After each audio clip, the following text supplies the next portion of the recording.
দেখো, আজকে আমি আবার এআইকে একটা প্রশ্ন করব। কী বিষয়ে প্রশ্ন করব? আমি প্রশ্ন করব যে ফিউচারে রিলেশনশিপ কেন ভেঙে যাবে, কেন বেশি ডিভোর্স হবে। ওকে, তো এআই এই বিষয়ে কি আনসার দিয়েছে আমাকে দেখো। আমি প্রম্পট দিয়েছি এআইকে, তো আমাকে আনসার দিয়ে দিয়েছে। আমি তোমাদের আনসারটা পড়ে শোনাবো। চলো আর স্টার্ট করি তাহলে। ওকে, তো পুরো রিল্যাক্সে আরামসে ভিডিওটা দেখো, ঠিক আছে? দেখো বলছে কি, একবার ভাবুন তো, আপনার ফোনের স্ক্রিনে হাজার হাজার মানুষের ভিড়, প্রতি মিনিটে নোটিফিকেশান, অথচ রাতের বেলা যখন চোখ বন্ধ করেন তখন বুকের ভেতরটা এত ফাঁকা লাগে কেন? আমরা কি আসলেই বলছে কি, আমরা কি আসলেই প্রেমে পড়ছি, নাকি শুধু একাকিত্ব আড়াল করার জন্য কাউকে খুঁজছি? কি বলছে, প্রথম step one, the fantasy world, the illusion of choice. বলছে আজকের মডার্ন সোসাইটিতে রিলেশনশিপ ভাঙার সবচেয়ে বড় কারণ হলো আমাদের কাছে অপশান অনেক বেশি। ওকে, ডেটিং অ্যাপস বা সোশ্যাল মিডিয়া আমাদের ব্রেনকে একটা ভুল মেসেজ দিচ্ছে। মনোবিজ্ঞানের ভাষায় একে বলে ইলিউশন অফ চয়েস। একটা সোসাইট করলেই নতুন মুখ, একটা টেক্সট করলেই নতুন মানুষের মনোযোগ। কিন্তু সত্যিটা কি জানেন, যখন আপনার কাছে হাজারটা জামা চুজ করার অপশন থাকে, তখন আপনি কোনো একটা জামা নিয়ে পুরোপুরি খুশি হতে পারেন না।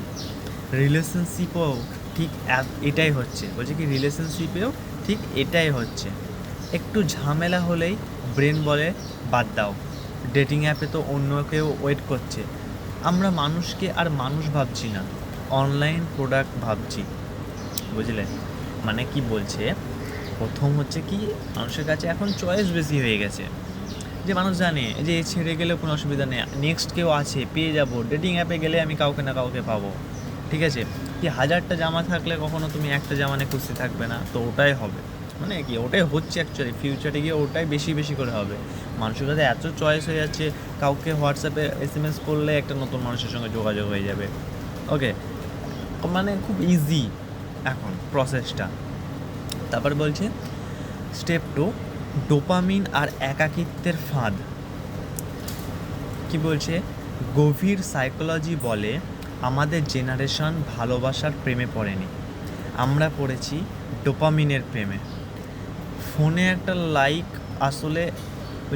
একটা লাইক আসলে কেউ মিষ্টি করে টেক্সট করলে ব্রেনে হুট করে আনন্দ তৈরি হয়। এটা একটা ধরনের নেশা। কিন্তু এই ডিজিটাল মনোযোগ যখন কমে যায়, তখনই ধেয়ে আসে এক অদ্ভুত একাকিত্ব, একটা অদ্ভুত লোনলিনেস। ঠিক আছে, তোমাকে কেউ লাইক করলো, তোমাকে কেউ একটু হোয়াটসঅ্যাপে একটু মিষ্টি কথা বলে দিল, তোমার কি আনন্দ। কিন্তু যেই বন্ধ হয়ে যাবে, সেই তোমার মনে একটা একাকিত্ব চলে আসবে, একটা লোনলিনেস চলে আসবে। বলছে বাস্তব জীবনের সম্পর্কগুলো সোশ্যাল মিডিয়ার মতো রঙিন বা পারফেক্ট হয় না। সেখানে ঝগড়া হয়, বোরিং সময় আসে, কিন্তু আমরা তো অভ্যস্ত হয়ে গেছি ইনস্ট্যান্ট আনন্দে। তাই সম্পর্কে যখনই একটু খাটনি করতে হয়, সম্পর্কে যখনই একটু ধৈর্য ধরতে হয়, তখনই আমাদের দম বন্ধ হয়ে আসে। আমরা সম্পর্কটা বাঁচানোর চেয়ে ফোন স্ক্রল করে একাকিত্ব ভোলার চেষ্টা করি। কি বলছে এবার স্টেপ 3, সাইকোলজিক্যাল ডিসকানেকশন। কি বলছে, একটু খেয়াল করে দেখুন, আজকাল আমরা পাশাপাশি বসেও একে অপরের দিকে তাকাই ফোনের স্ক্রিনে। একে সাইকোলজিতে বলে কি, ফোন স্টাবিং। ওকে, সাইকোলজিতে বলে পাবিং বা ফোন স্টাবিং। বলছে আপনার পার্টনার হয়তো মন খারাপ করে বসে আছে, আর আপনি তখন স্ক্রিনে অন্য কারোর পারফেক্ট লাইফ দেখে তুলনা করছেন। এই যে প্রতিনিয়ত তুলনা, এটা ভেতরে ভেতরে বিষের মতো কাজ করে। আমরা ভাবি ওর লাইফ পার্টনার কত রোমান্টিক, কত গিফট দেয়, আমারটাই শুধু এমনই বোরিং। ঠিক আছে, এই তুলনা বাস্তবতার সাথে এই কাল্পনিক দুনিয়ার তুলনায় মনস্তাত্ত্বিক দূরত্ব তৈরি করে। এই কাল্পনিক দূরত্ব মানে কি, তোমার ওর মধ্যে দূরত্ব নেই, তোমরা দুজনে একসাথেই আছো, কিন্তু তুমি ফোনে স্ক্রিন দেখছো, ওইদিকে মন খারাপ করে বসে আছে। এইটাই এইটাই হচ্ছে কাল্পনিক দূরত্ব। আমরা কথা বলি ঠিকই, কিন্তু একে অপরের আবেগটার ছুঁতে পারি না। কথা হয়, কিন্তু এই যে একে অপরের আবেগটার ছোঁয়া হয় না। ঠিক আছে, এবার কি step 4, real life example, the reality check. বলছে ধরে নিন একটা ছেলে আর একটা মেয়ে খুব ভালোবেসে তারা সম্পর্কে জড়ালো। প্রথম প্রথম মাঝরাত পর্যন্ত কথা, সারাক্ষণ টেক্সট, সব খুব ম্যাজিক্যাল। 6 মাস পর সেই ম্যাজিকটা একটু কমে গেল, এখন আর সারাদিন কথা হয় না। ছেলেটা হয়তো অফিসের কাজে ব্যস্ত আর মেয়েটা তখন ঘরে একা। আর এই একাকিত্ব সহ্য করতে না পেরে মেয়েটা ফোন খুললো, ইনস্টাগ্রামে দেখলো তার এক বন্ধু পার্টনারের সাথে ঘুরতে গেছে। ব্যাস, মনে মনে তুলনা শুরু হয়ে গেল। রাতে যখন ছেলেটা ক্লান্ত হয়ে ফিরল, মেয়েটা ভালোবাসার বদলে তাকে অভিযোগ দিল। ছেলেটাও ইমোশনালি ডিসকানেক্টেড হয়ে ফোন স্ক্রল করতে লাগলো। আর বড় ঝগড়া হলো না। কি বলছে, কোনো বড় ঝগড়া হলো না, কোনো চিটিং হলো না, শুধু একে অপরকে বুঝতে না পারার একাকিত্বে একটা সুন্দর সম্পর্ক তিলে তিলে মরে গেল। ছেলেটা অফিসের কাজে ধরো দিনে ব্যস্ত আছে, মেয়েটা ঘরে একা আছে। আর যেই সে ফোন খুললো, সে ভাবলো অন্যজন তো ঘুরতে গেছে, কত ভালো আছে, আমায় এরাম।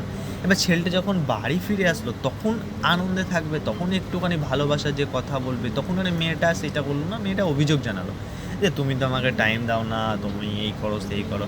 ছেলেটাও ক্লান্ত হয়ে, ছেলেটাও দেখলো ছাড় তো, ছেলেটাও ফোনে ব্যস্ত।